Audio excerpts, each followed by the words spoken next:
Y llegó el festival. En esta primera jornada de la primavera se ha presentado la 64 edición del Festival de Mérida. 9 representaciones se realizarán en el Teatro Romano, más las que se escenifiquen en las extensiones de Medellín, Caparra y Regina, completando la programación junto a la representación este año, como novedad, fuera de las fronteras extremeñas en los Juegos del Mediterráneo.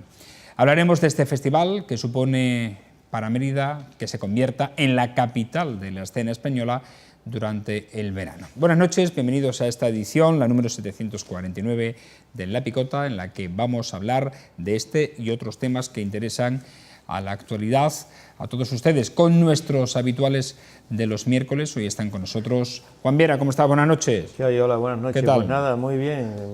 Recuperado la lluvia, recuperado el tiempo, la humedad en nuestras tierras, pues nada, con alegría y vitalidad. Ahora esperamos que durante la Semana Santa ¿Cómo va a surgir la primavera después de estas aguas? Sí, indolente, para los que somos alérgicos lo vamos a pasar mal. Antonio Vélez, ¿cómo está? Buenas noches. Buenas noches, sí. Sinceramente, estoy de acuerdo con Juan respecto de que, en fin, parece que el tiempo nos acaba de propiciar la línea agraria de funcionamiento biológico, fisiológico de las plantas. Pero voy a hacer de Domingo Hidalgo en la entrada de esta salutación. Y creo que hay que insistir mucho en su planteamiento, que hemos compartido y hemos singularizado en ejemplos muy concretos, respecto de la circulación de las noches, semáforos casi invadidos por este juego de aprovechar hasta el último metro de aparcamiento, zonas de Cabo Verde, donde estaba el antiguo Super Bowl, donde salen de un gimnasio, salen los niños a prosuba. Da un poco de miedo cuando falta luz, porque temes que pueda salir detrás de un coche que no ves, un peatón a pasar de forma imprevista un paso de cebra. Voy a darle la razón a Domingo en ese sentido y vamos a tener que hablar más seriamente de Domingo Hidalgo, de puntualizaciones. No solamente de decirlo así al peso, sino puntualizar sitios. Yo puntualizo un sitio, Cabo Verde, me preocupa. Lo que pasa es que el tema es genérico. La noche en Mérida, en la circulación, tiene problemas con el bajo nivel lumínico. Domingo Hidalgo, buenas noches. Paz y bien, muy buenas, aquí en las puertas ya de la Semana Santa, que sería, la Semana Santa la tenemos encima, vamos, estamos ya, 5 días. Ha habido el pregón de Semana Santa, por cierto, de un emeritense, que cuando menos por los muchísimos años, los más de 50 años dedicados, empleados en la Semana Santa, Pablo Burgos, y bueno, ahí sí que se va a echar Mérida a la calle, como pasa todos los años, o sea, ahí no hay ninguna duda, Como tampoco hay duda con el tema de los días festivos de la Semana Santa. Son fiestas nacionales, jueves y viernes santo, y, bueno, perdón, regionales, Sí. Regionales. El jueves santo es alternativo. Exactamente. Hay puntos de la nación española donde no es fiesta el jueves santo y sí el lunes. Pascua. Exactamente, lo pasan al lunes.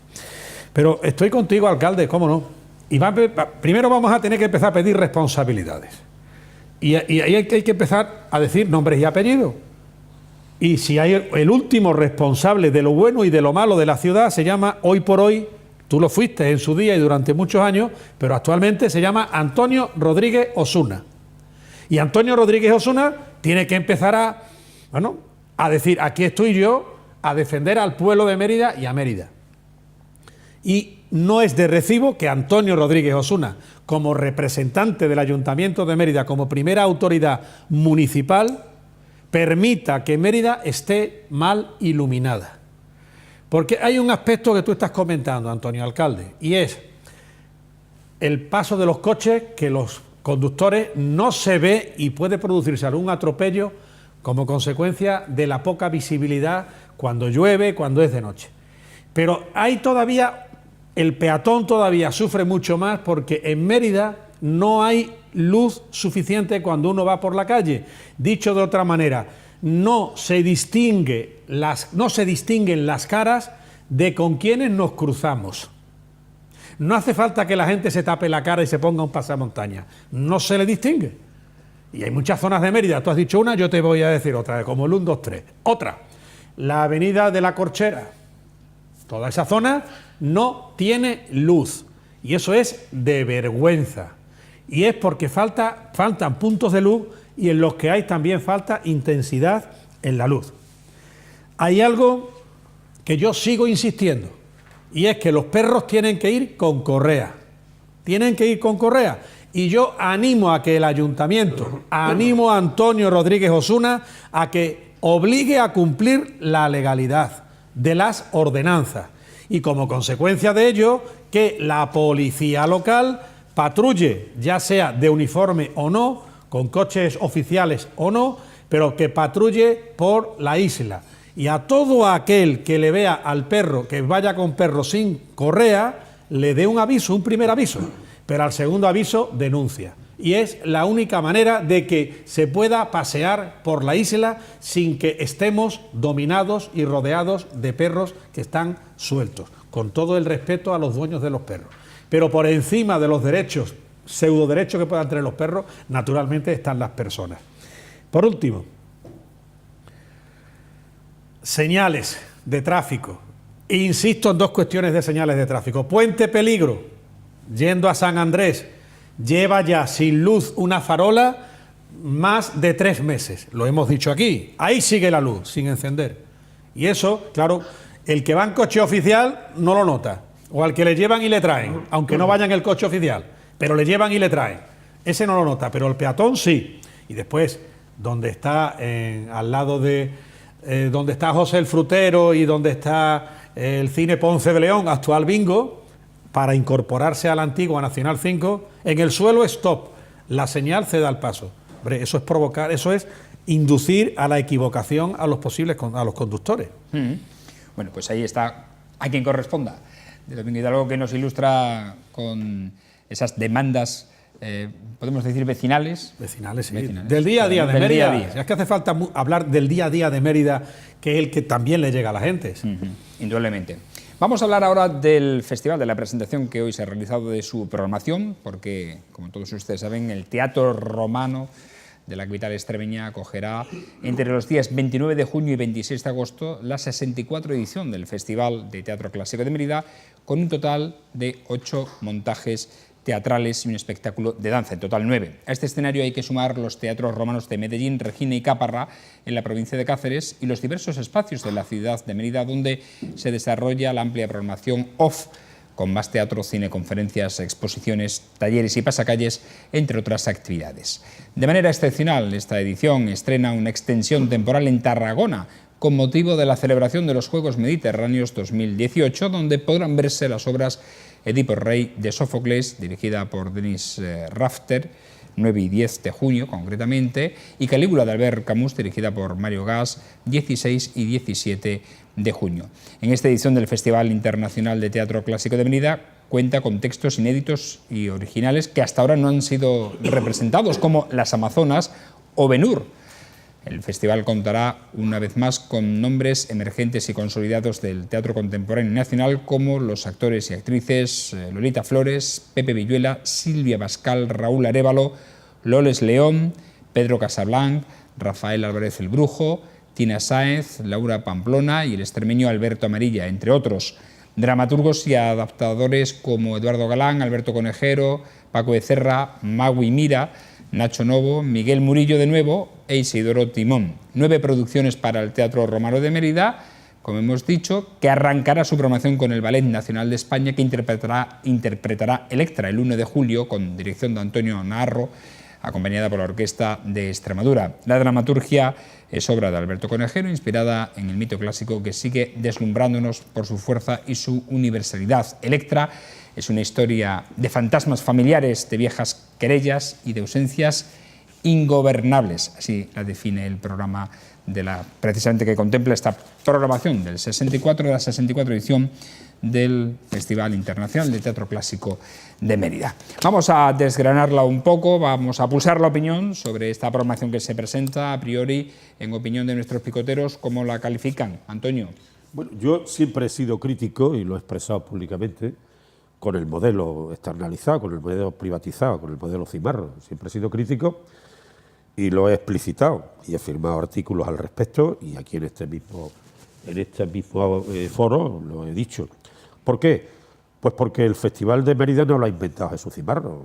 El Festival de Mérida es una realidad muy poderosa que empezó en la Edad Moderna, en el 33, en la noche mágica del 18 de junio del 33, de la mano de Unamuno, Lasirgu, Enrique Borrás, Cipriano Rivas Xerí, el que terminaba de ser ministro de Instrucción Pública y Bellas Artes, Fernando de los Ríos. En fin, ahí la República, con una presencia transversal de todas las fuerzas vivas de Mérida, derecha e izquierda, sobre un elemento del teatro que también es transversal, si bien en su viejo origen en Grecia era un elemento crítico, luego en el Imperio Romano fue un elemento espectacular, los emperadores no necesitaban críticas ni querían críticas, y luego cuando vuelve en mediados de los 50, en el franquismo, de la mano de textos de Pemán, siempre respetando textos clásicos y de la impronta excepcional, magistral de Pepe Tamayo, pues el festival tiene un formato inmensamente grande en la forma, para una escena que tiene 50 metros de embocadura y que representa textos clásicos, de Sófocles, de Eurípides, de Esquilo, de Cervantes, de Shakespeare, como el César, el Julio César famoso, con el juego amplio de mucha comparsería, de un tipo de espectáculo irrepetible, ascribible exclusivamente a Mérida. Y de hecho, los niños de aquella generación, en la medida que la parte que arranca con ese carácter regeneracionista en la República, en cierto modo se mantiene. Los textos de Pemán intentan ser neutros, pero no pierden su sentido de definición de caracteres, que son clásicamente de los viejos textos griegos, de las grandes tragedias, y que sabíamos quién era Fedra y quién era Edipo y quién era Creonte y quién era Antígona, en fin, sabíamos perfectamente y lo declamábamos en las calles. Hoy tristemente, el teatro romano tiene un carácter más de espectáculo y de negocio. Está bien que la hostelería se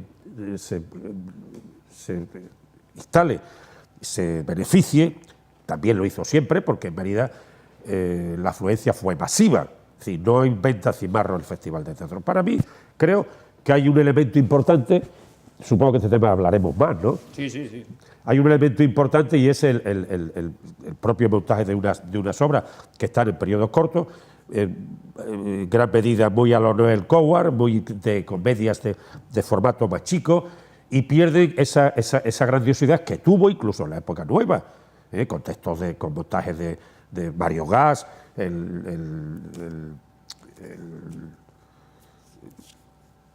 la Salomé de Oscar Wilde con textos de Terence Boyce, el montaje de Gómez con Edipo Rey y Enrique Morente tocando en el teatro, los montajes de Paco Nieva con textos de Aristófanes de La Paz. En fin, hay montajes grandiosos. O el Golfus de Roma, el Golfus de Mérida, con el texto de la película de Richard Lester, el musical que dirigió Mario Gas. En fin, quiero decir que aquí hay momentos, o el montaje también en términos de comedia, de Manolo Martínez Pediero, Lisístrata, con un desarrollo impresionante, con Ícaros, llenando la escena, y eso realmente no la inventa Cimarro. Lo cual no quiere decir que yo no vaya a entender una cuestión que entiende cualquiera. Mérida es un reclamo impresionante, un inmenso espacio. No hay que. Antonio, tenemos que ir concluyendo. Para la siguiente. Dejo para la siguiente parte. Por cierto, que hablando de Mario Gas estuvo aquí el año pasado con Calígula, un magnífico Calígula, sí, pero con un aprovechamiento desastroso de la escena del teatro. La tapó, la oscureció el frente escénico del Teatro Romano. Vuelve a repetir este año. Veremos si vuelve a hacer lo mismo o no, porque no aprovechar el frente escénico del Teatro Romano, oscurecerlo como lo hizo el año pasado con una tabla, a mí me parece lamentable. ¿Cómo con una tabla? ¿Que pusieron no, una tabla? No, bueno, era una tabla en ángulo, era un escenario en ángulo, ¿no? Era de madera, y el frente escénico... Un escenario sobre el escenario. Sí, pero el frente escénico apagado, oscuro. O sea, una obra que verdaderamente la puedes ver en Barcelona, en Valencia, en Bilbao, en cualquier sitio, porque es el mismo montaje. Pero no aprovechar ese frente escénico me pareció, bueno, mal. quizás eso lo que venga a demostrar es que algunas obras da igual representarlas en el Teatro Romano que en el Centro Cultural Alcazaba, que en el Salón de Actos del Colegio Trajano, que no lo tiene. Entonces, ahí estoy con Antonio, que hay que ir mirar la calidad, la calidad. Después de la buena disertación de Antonio Alcalde, hombre, yo estoy contigo, Antonio, en una cuestión, que Mérida es un polo de atracción espectacular, lo ha sido siempre, ¿eh? Lo ha sido siempre. Desde la propia año 33, después con los años 50 que tú has comentado, yo recuerdo sobre todo a partir de la Orestiada en el 75, ahí es cuando empiezo yo a recordar que había aguantadas para intentar ser extras y sacar unas perrillas, y había gente que se hacía extra todos los años. Oye, Romano número 20. Claro, no, porque en la Orestiada eran muchos. Porque yo recuerdo que se cubría muchísima zona del teatro. Se ocupaba toda la escena. Pero hombre, el Festival del Teatro Clásico, junto con lo que es la Semana Santa, se ha convertido en un polo de atracción. Pero sobre todo eso lo que conlleva es que Mérida atrae. Mérida forma parte ya del circuito turístico. Y hay que reconocer una cosa, alcalde Antonio, y es que ahora parece ser, cuando digo ahora, en los últimos años para acá, parece ser que hay una simbiosis entre lo que es el bombazo de la gente que viaja mucho y le gusta ir a los sitios, la atracción de Mérida, el público en definitiva, y el teatro. Mentando a Rafael Angulo, a Rafa, pues él alguna vez lo ha comentado. Su madre, cuando iba al teatro, es que era un acontecimiento en Mérida, la gente se llevaba hasta la merienda, eso lo habrás conocido tú, alcalde. Y la gente, que no es que tuviera, entonces había menos cultura que ahora, en general, pero la gente sabía lo que iba y echaba la tarde allí en el Teatro Romano, e iba a algo que le gustaba incluso a la gente de Mérida. Yo he denotado, rectifícame alcalde si me equivoco, he denotado que quizás ahora empieza a ir otra vez la gente de Mérida, o que no va mucho la gente de Mérida, porque ha habido cada pestiño de obra clásica que lo único que tenía de obra clásica era el título, porque era un título bajo la versión de Antonio Pérez, el de los palotes, que lo que hacía era tratar de cambiar incluso el argumento de la propia obra. Entonces, es bueno que el teatro clásico vaya a bien, es bueno. Hablas tú, has comentado también, alcalde, sobre la gestión pública, gestión privada. No lo sé, ahí no lo sé. No tiene por qué ser, el hecho de que sea una gestión privada, que parece ser ahora una gestión privada, no significa que por eso sea malo, ni porque sea pública tampoco sea mala. Yo creo que ha habido momentos y momentos, y ahora estamos en esta fase. Quizás si la gestión fuera pública tampoco se perdería dinero, quizás, porque de por sí. Ahora, yo ya aprovecho y termino esta primera intervención para denunciar que el Teatro Romano no puede ser el Corral de la Pacheca, El Teatro Romano no se puede meter en el circuito de las actuaciones musicales de tal o cual cantante, porque para eso no creo que sea el Teatro Romano. Y desde aquí lo denuncio. Se puede hacer en otros sitios, y Mérida puede tener otros lugares donde realizar algunas actuaciones artísticas de cantantes o de grupos. El Teatro Romano no puede ni debe ser el Corral de la Pacheca. Juan. Bueno, yo subrayando de una manera explícita la crítica a la que quiere llegar Antonio y que de alguna manera en todos sus comentarios subyace esa crítica, es el hecho de que la privatización de una actividad de estas características, artística, cultural, pues toma unos derroteros diferentes cuando aparecen intereses privados, intereses particulares que buscan el beneficio económico.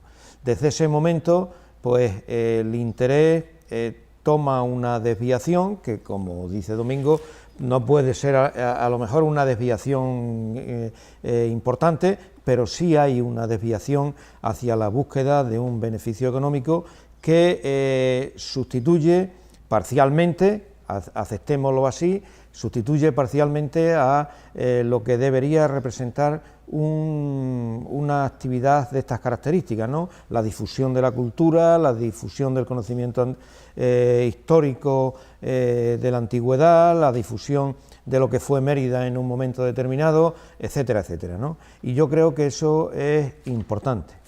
En segundo lugar, creo que el hecho de que este festival tenga una impronta fuerte dentro de Extremadura y a nivel nacional, pues nos lleva a analizar una serie de elementos que continuamente hemos tratado en este programa.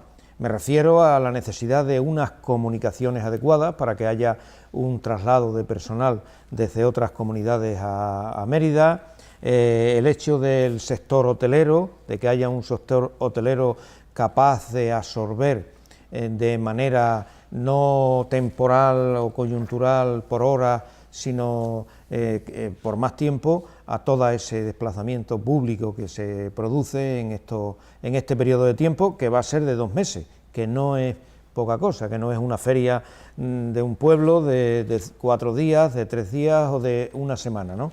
Que son 2 meses de actividad artística y cultural y que implica una movilización importante de público y de dinero, ¿eh? Y por otro lado, el hecho que también se ha comentado ya de la cuestión comercial, de la difusión de Mérida en el plano nacional como centro de producción artística y cultural durante ese periodo de tiempo de 2 meses, que es muy importante.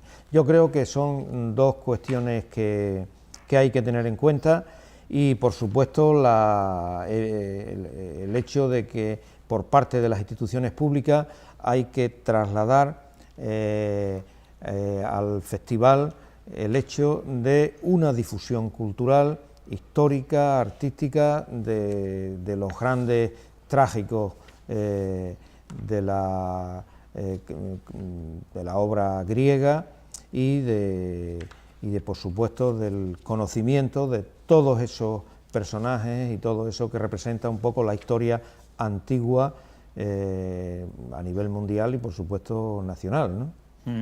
Bueno, es decir también que se sigue manteniendo una fuerte presencia extremeña. De las 8 representaciones puramente teatrales, el otro es un espectáculo, 2 compañías extremeñas, hay 2 producciones extremeñas que son concretamente las 2 últimas, la Comedia del Fantasma, penúltima, y la última, Hipólito, ambos producidas por el propio, evidentemente, Festival de Mérida y compañías extremeñas. Antonio. Una cuestión sí. Nada más, ¿qué papel tienen en todo este periodo de tiempo, en toda esta actividad artística, Regina, Medellín y Caparra? ¿Se representan sí. también? Son extensiones con varias representaciones en cada una de ellas. También, ¿no? Durante este periodo de tiempo, algunos días concretos, se llevan allí representaciones, ¿no? Efectivamente. En Medellín se van a representar Viriato, la Comedia de las Mentiras y la Bella Elena. En estas 3 extensiones siempre son producciones de años pasados, es decir, las que se celebran en el Teatro Romano de Mérida son siempre los estrenos, y en las extensiones se recuperan producciones de ediciones pasadas. En Regina se va a representar Viriato y en Caparra, Calígula, El cerco de Numancia, la Comedia de las Mentiras y la Bella Elena, que son producciones, como decimos, de la edición anterior. Antonio.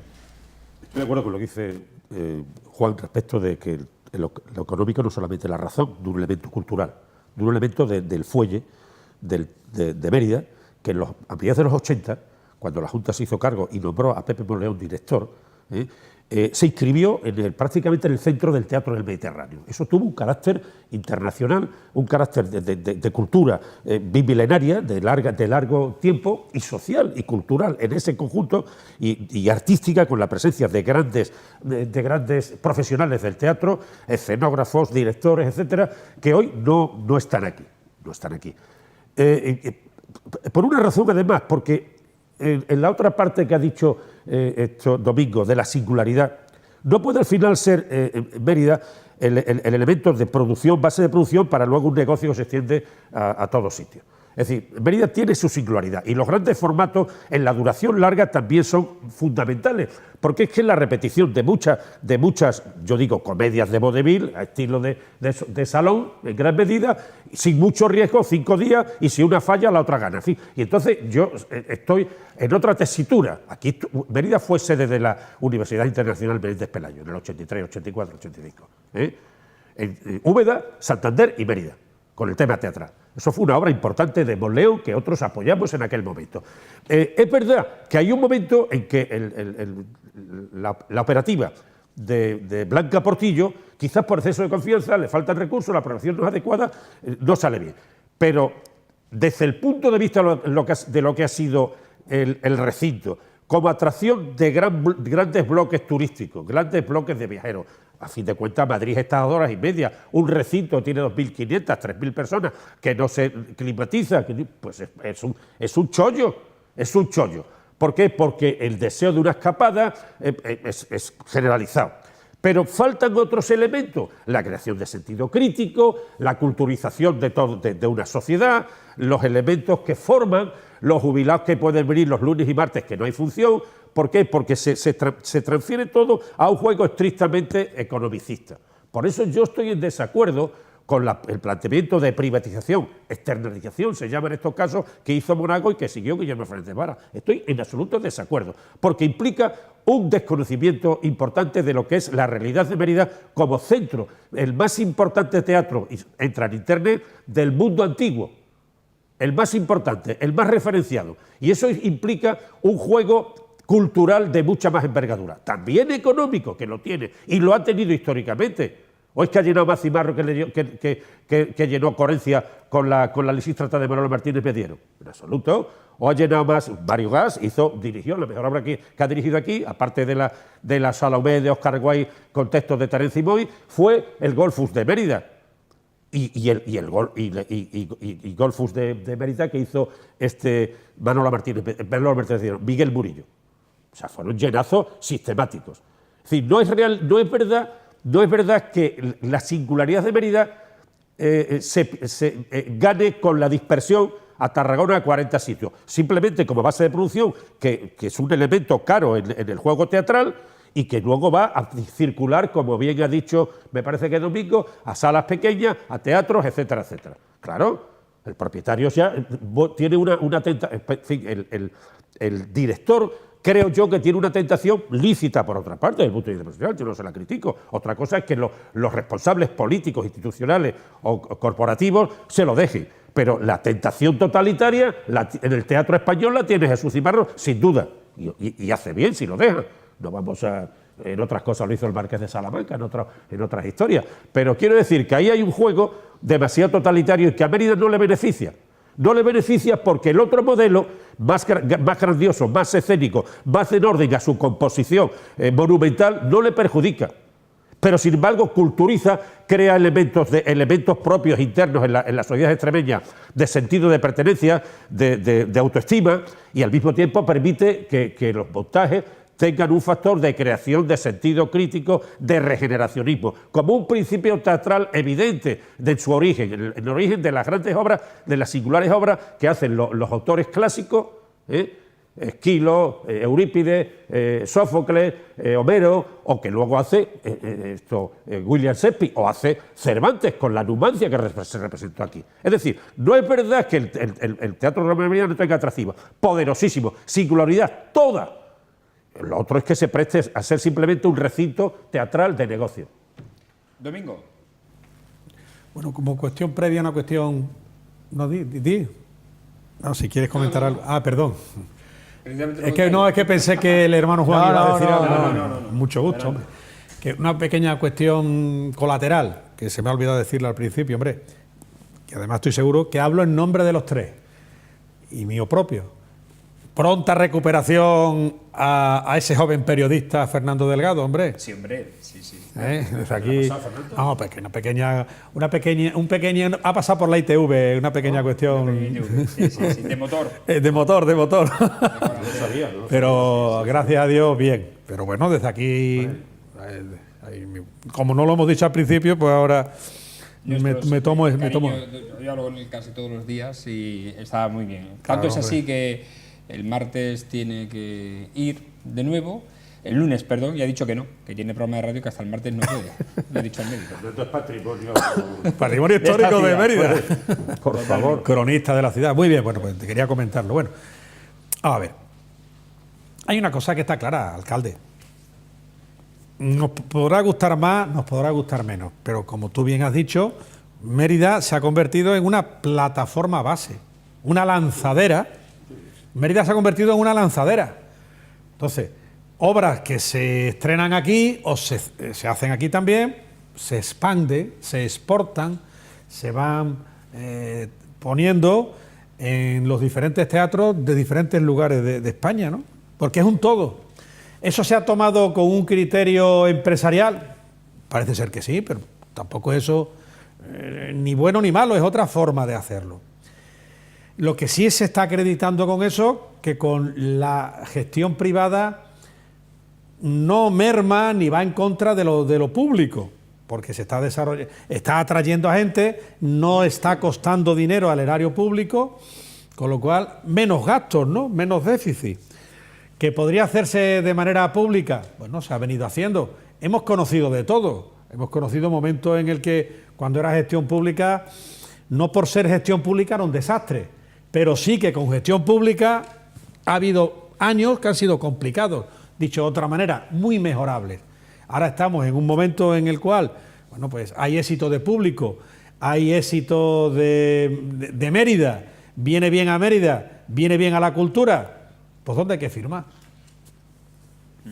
Bueno, por cierto, esperada es la presencia también de Rafael Álvarez el Brujo, que viene con Esquilo, nacimiento y muerte de la tragedia. Siempre ha sorprendido en montajes anteriores, año 2012, 2013... En 2002, perdón, 2012, 2013 también. Vamos a hablar de otra cuestión. Una pregunta en relación a lo que comenta Domingo. El año pasado se concedieron subvenciones públicas por parte de la Junta de Extremadura al empresario este. No, al empresario no, al festival, al patronato. Sí, al patronato que lo gestiona el Jesús Cimarro, ¿no? Sí, lo cual quiere decir que hay un coste por parte de la Junta. Es un coste fijo, además, una subvención fija. Una subvención. Que todos los años se da, efectivamente. Hablamos ahora de Podemos, porque va a registrar una proposición de ley para cambiar el Código Penal y despenalizar la venta ambulante de productos falsificados cuando el beneficio obtenido sea inferior a los 400 euros. La iniciativa surge después de que el partido de Pablo Iglesias haya hecho fuertes críticas a la situación de los manteros a raíz de que uno de ellos, en el barrio madrileño de Lavapiés, muriera. Dice que hay una persecución policial continuada a este colectivo y que la legislación criminaliza esa actividad. Podemos pretende incluir un cambio en la legislación para sustituir las penas de cárcel por una multa administrativa. Juan, opinión sobre esta despenalización de la actividad de los manteros. El tema es un tema muy complejo, ¿no? Porque lo que estamos analizando es una cuestión que se da en la superficie, ¿no?, de los hechos. El fondo es más complicado y tiene más elementos, ¿no? Pero lo que sí es cierto es que la reforma del Código Penal, que ya comentamos el otro día, que afectó a todos los elementos que producía una represión en toda la cuestión de manifestaciones, libertad de expresión, etcétera, también afectó a la venta ambulante, a las personas que se dedicaban a la venta ambulante, como es el caso este de los manteros, en donde de multas de carácter administrativo se pasa a una represión de cárcel, de tal manera que a los manteros se les puede poner, creo que son de 6 a 2 años de cárcel, Domingo, creo que es eso, ¿no? De 6 meses a 2 años de cárcel, ¿no? Se establece una dura represión, ellos llaman racismo institucional, que se complementa con la ley de extranjería, puesto que de alguna manera estas personas difícilmente pueden legalizar su situación, dado que si los cogen vendiendo, les ponen, o bien de acuerdo a las ordenanzas municipales, se les pueden poner multas de carácter administrativo, o bien un castigo penal de las características que estamos hablando, que le impiden alcanzar la legalidad, el carácter de español, la ciudadanía española, una vez que lleven 3 años. O sea que la verdad es que la situación de los manteros es una situación difícil. Sobrevivir diariamente a base de esconderse y ocultarse de la policía municipal, para poder sacar algún dinero con el que mantener a la familia, es una situación que determina unas condiciones de vida muy duras para cualquier persona. Imaginemos esa situación en miles de manteros o en cientos de manteros que viven en las grandes ciudades, ¿no? Entonces, bueno, yo creo que ahí en ese aspecto, desde mi punto de vista, creo que nadie es ilegal, ningún ser humano debe ser ilegal y como tal todo ser humano tiene derecho a la ciudadanía en la localidad o en la ciudad en donde viva, ¿no? Y en este aspecto me parece a mí que, dada la situación, como he dicho, de carácter, entramos en elementos superficiales, no entramos en el fondo de la cuestión, de por qué están aquí, por qué han venido. Lógicamente, muy mal tiene que ser la situación en su país de origen, de verdadera miseria, para trasladarse a España y durante una serie de años, hasta que alcancen la nacionalidad española, estar viviendo en esas situaciones tan difíciles, ¿no? Diariamente, ¿no? Sobreviviendo, ¿no?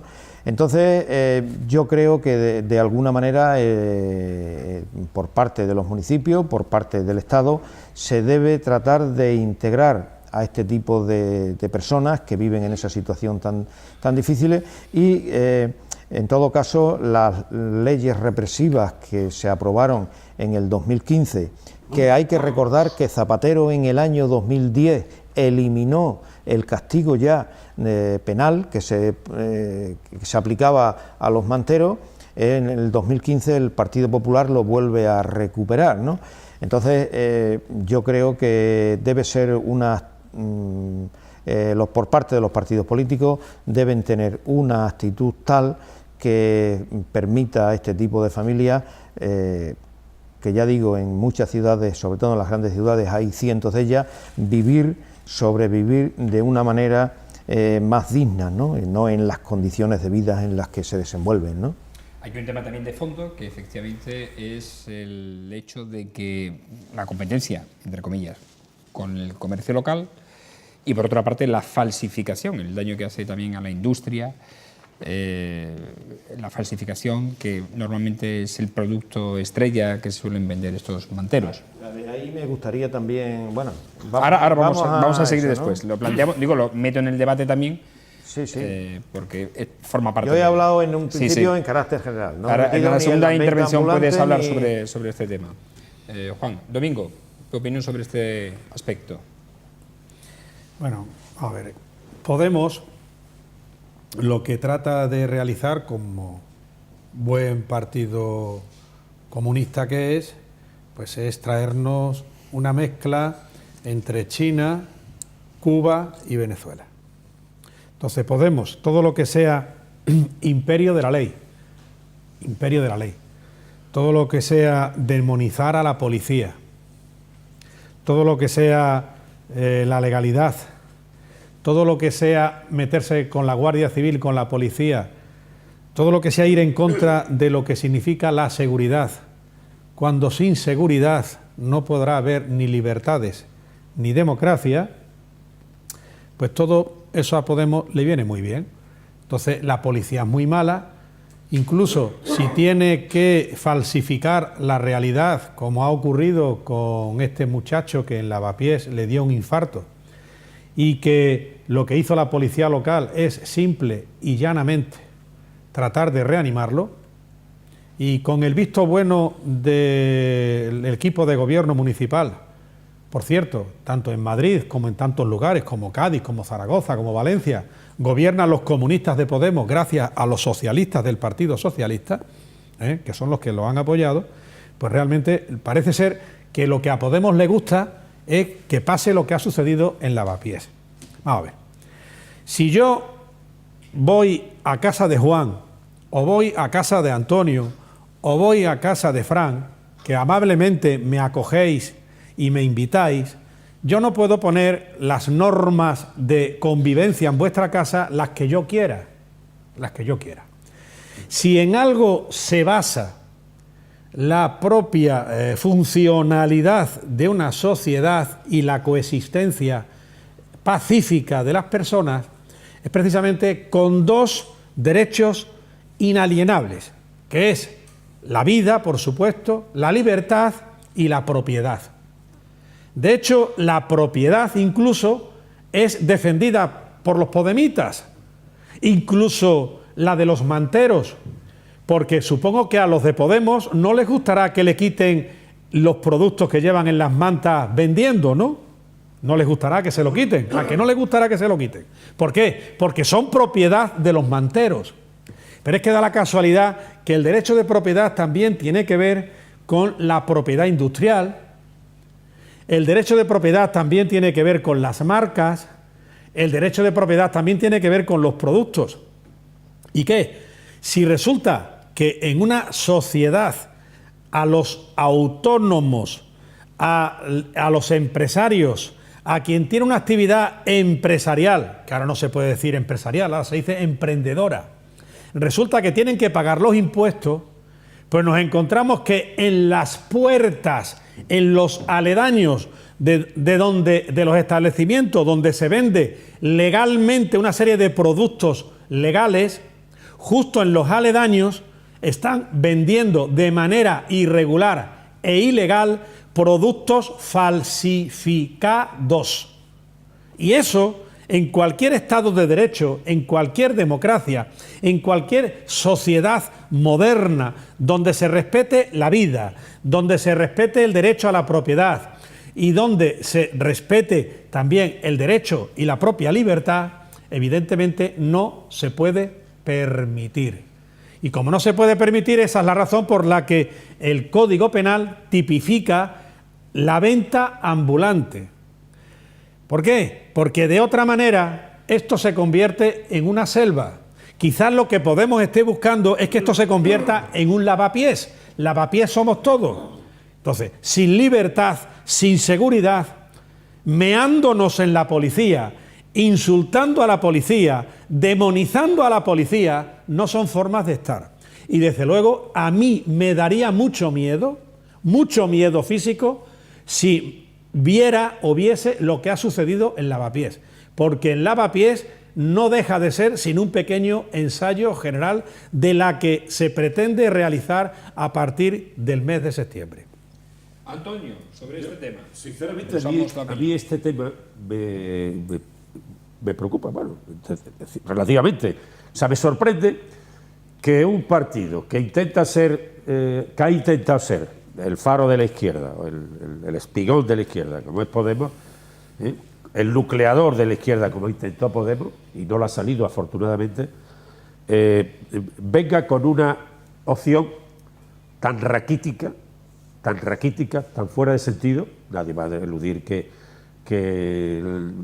sobrevivir no es un delito, claro, pero esa no es la cuestión. Yo ahí abogo más por la línea reformista de mi referencia histórica, que podía ser Fernando de los Ríos, ministro de Instrucción Pública y Bellas Artes de la República, y que era un reformista y lo asumía, en otras medidas. Es decir, esto no es más, es decir, si esto lo dice Podemos, a mí, sinceramente, yo creo que sería un problema para España que Podemos gobernara, porque sería un desastre en ocurrencia.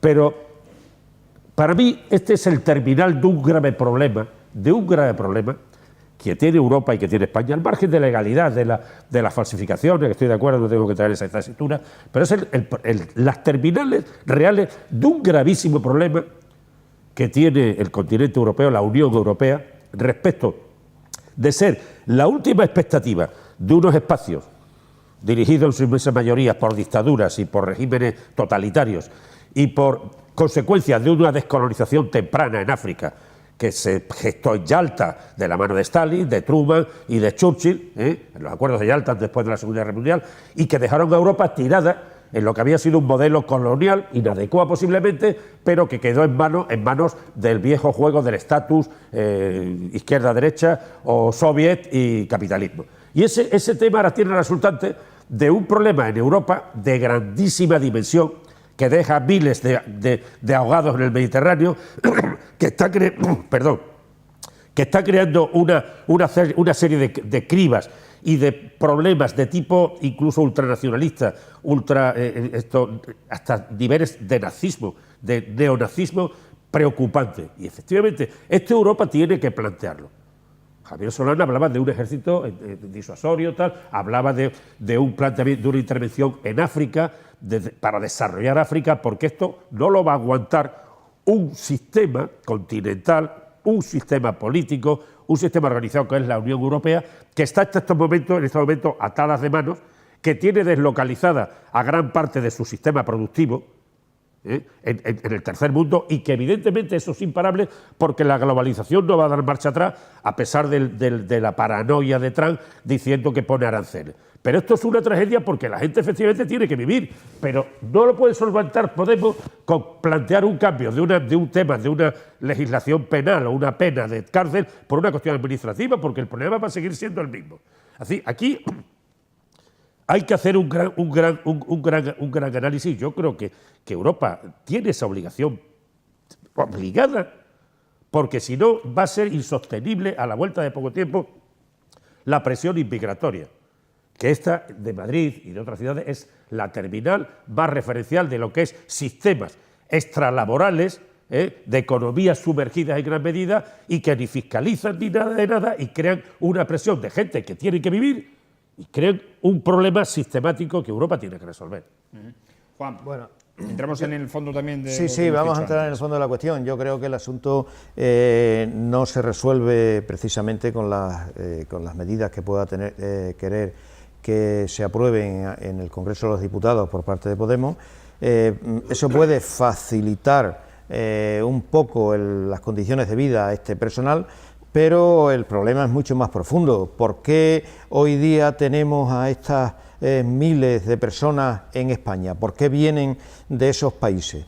Precisamente por un proceso de colonización que han llevado a cabo los países europeos, entre ellos España, produciendo situaciones, llegando a que hoy existan situaciones de verdadera miseria en esos países, con su atraso económico, su atraso cultural, su analfabetismo, etcétera, etcétera. Y esa situación de miseria, muchas veces agravadas por las guerras, por los bombardeos que estamos viendo continuamente en la televisión, que se producen en Siria, en los países del Magreb, etcétera, etcétera, etcétera, esa gente huye de esa miseria y viene buscando una vida digna como seres humanos a países occidentales, entre ellos España. Entonces llegan a una situación y nos encontramos con que la única manera que tienen para sobrevivir aquí es vendiendo productos, llamémosle falsificados, pero que en su inmensa mayoría son productos que tienen un valor mínimo, que una persona que quiera comprar un bolso, pues no va a comprarle un bolso. Si quiere comprar un bolso medio decente, no lo va a comprar a un mantero de este tipo, ¿no? Y que efectivamente ya se venden, como decía Domingo, productos industriales. Antes eran discos, etcétera, etcétera, pero CDs y tal, y hoy son otros productos industriales. Pero este tipo de gente necesita vivir, si no, ¿qué va a pasar aquí? ¿Cómo van a sobrevivir este tipo? Y por parte del Estado se trata de facilitarles un poco la situación hasta que regularicen, porque una de las características que ponen los expertos económicos para el futuro desarrollo de los países occidentales es la inmigración. Como no venga inmigración, el problema demográfico se complicará excesivamente. En este caso concreto se trata de que esta gente pueda vivir. ¿O qué vamos a hacer? ¿Los vamos a meter los vamos a llevar a la cárcel y después de la cárcel al CIE, etcétera? Habrá que regularizar y resolver un problema que tenemos ahí, en la superficie de la vida española. Y en el caso concreto de este país, precisamente por su situación geoestratégica o geográfica, pues es un punto de llegada de ciudadanos de toda la zona sur de de toda la zona norte de África, etcétera, ¿no? Domingo, vamos ya con las últimas intervenciones. A ver, yo insisto, quien viene a una nueva sociedad tiene que acoplarse a ella. Y las imágenes de Lavapiés dan miedo. Dan miedo. Dan miedo. Eso parecía la noche de los cuchillos largos. Se han visto, han corrido las imágenes por todos lados, cómo estos señores... El destrozo de coches. Sí, pero refieres, ¿no? es que, si no, el destrozo de coche, el amedrentar a la gente, el terrorismo callejero de personas antisistema que fueron expresamente, más de 10 policías heridos, tirando sillas, el embajador de Senegal tuvo que meterse en un establecimiento porque se lo machacaban, diciendo blancos hijos de puta. Eso lo ha dicho esta mañana César Vidal en su programa La Voz, que se puede oír por internet, en su editorial, que cuenta ciertas cosas que no nos lo cuentan los medios de comunicación, porque nos salimos de lo política y socialmente correcto. Y hay situaciones que no se pueden permitir, y hay que aceptar ciertas cosas, que el multiculturalismo de Zapatero, la alianza de civilizaciones es imposible. Es imposible. No nos engañemos.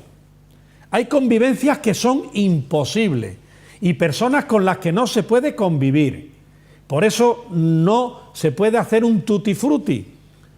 Y cuando yo he dicho al principio, si yo voy a vuestra casa, tengo que acoplarme a vuestras normas, lo que yo no puedo es llegar, irme con tu mujer y dormir en tu cama. Que no, que yo tengo que acoplarme a tus normas. Y quiero decir, estoy siendo un poco exagerado, pero es que está siendo así. Mira, Alemania, ahora mismo en Alemania lo que pasa es que se lee poco. Ese tipo de noticias se publican poco. Ha habido violaciones el día de Año Nuevo, las hubo del 16 al 17 y ha vuelto a haber algo ahora. Y hay miedo en las calles. ¿Por qué? Hay miedo en las calles porque estamos en lo política y socialmente correcto. Y a mí me da igual que alguien negro, blanco, de mujer, sexo varón o sexo hembra, sea un delincuente. Si es un delincuente, se le aplica el peso de la ley. Porque yo he visto en Mérida cómo personas de raza negra van en bicicleta por las aceras y nadie les dice nada. Y digo yo que la ley está para todos, no solamente para el que quiere cumplirla. Para Urdangarín también, y te interrumpo.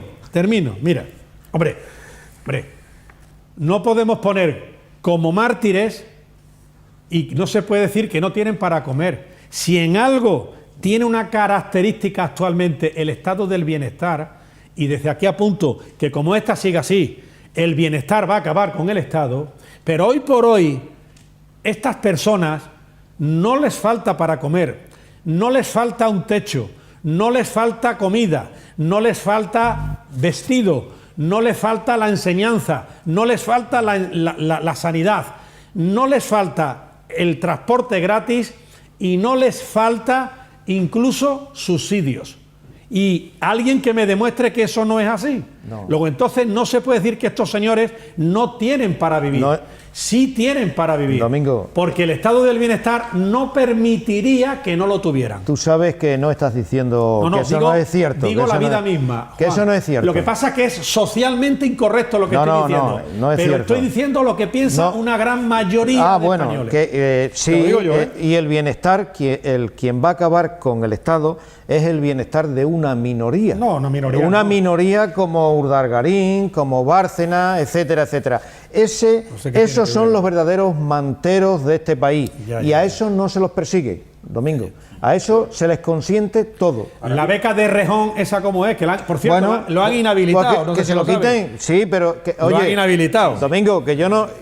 Hombre, si lo ha cometido, que se la quiten. No, te quiero decir que la corrupción, por desgracia, está repartida. La partito-sindicatocracia la ha expandido. La ley no es la misma para todos. A estos, perdón, Antonio, a estos manteros se le aplica la ley, pero a otros no. Ya está. Para mí el tema de los manteros es una anécdota. Otra cosa son las circunstancias concretas, que tengan un carácter delictivo, tal, o la legalidad reglamentada. Vi el problema, vuelvo. Antonio, digo que es una anécdota si no se extiende vuelvo, como una balsa de aceite, que puede pasar. Claro. Cuidado. El problema es gravísimo desde el punto de vista de la tremenda presión que tiene África subsahariana, fundamentalmente, sobre Europa. Tremenda, con el derecho de vivir, para salvarse, escapar de un lugar que no puede vivir. Nunca en la historia de América se han producido esos movimientos tan brutales, que si no hubiera todos los cepos, las mallas para no pasar, sería brutal, sería de millones, sería entero. ¿Por qué? Bueno, porque algo ha fallado y algo está fallando. El colonialismo es evidente. El colonialismo es evidente, pero quede claro que ni América ha tenido esas presiones de movimiento migratorio tan brutales como tiene. Que, por cierto, el colonialismo es un gran activo negativo, perdón, un gran factor. Pero España no. España no llega a la colonización de África con más que con Guinea, que tenía 30.000 kilómetros cuadrados, y el protectorado de Marruecos de la parte pobre, porque la rica se la quedó Francia. Con lo cual, eso no es la razón. El colonialismo en África se mide con el comportamiento con Leopoldo, el rey de Bélgica, que se puede ver en las novelas de Joseph Conrad, El corazón de las tinieblas. El horror. Ese es el horror. Lo que pasó en África con el colonialismo. Y esa descolonización temprana que se esforzó en Yalta por intereses americanos y soviéticos perjudicó muchas cosas, porque seguramente el proceso de descolonización tardía que hicieron otras potencias fue menos traumático. Pero de todas formas, la tragedia y la asignatura que tiene Europa, sin Europa le van a quedar 3 telediarios, es ordenar África, buscar su capacidad resolutiva propia. Por eso hacía alusión a un ejército que hablaba Javier Solana, nada dudoso de ser un nazi, para tener un elemento alternante, como un elemento de fiabilidad y de seguridad para poder ordenar África, porque África es como el cono sur de América respecto de Estados Unidos o Canadá. Y está creando un problema tremendo. ¿Por qué? Por razones objetivas que no tienen las culpas los que quieren vender en una manta artículos de segunda o de consumo falso. Pero esa es la realidad. Bueno, nos vamos, señores, no hay tiempo para más. Tenemos temas pendientes, pero la actualidad nos ha desbordado y evidentemente los temas también en el tiempo. Así que saludamos a nuestros picoteros. Le instamos después de Semana Santa, la próxima semana no tendremos. No. Miércoles Santo no hay. Miércoles Santo no, porque estaremos retransmitiendo a esta hora las estaciones de penitencia, las procesiones de este día, las 3 caídas y el Nazareno de Santa Eulalia. Eso sí que es gente en la calle. Que tengas una feliz Semana Santa. Igualmente. Gracias. Y una buena Pascua de Resurrección, que es lo importante. Ciertamente. Antonio Vélez, hasta la próxima semana, no la siguiente. Que disfrutes de la Semana Santa. Muchas gracias. Nos da vacaciones. Y Juan, lo mismo. Que disfrutes este tiempo. Que disfrutemos. Entonces no cobramos el miércoles que viene, ¿no? El miércoles no, estáis exentos. Señores, nos vamos, no hay tiempo para más. Le instamos a que nos sigan en las redes sociales, como siempre, en Facebook, en Twitter, en YouTube y en Instagram. Ahí le informaremos de todo lo que acontece prácticamente al minuto. Y también le instamos a que mañana nos siga en TDT, en televisión, en una nueva edición de En la Picota. Buenas noches y que sean felices.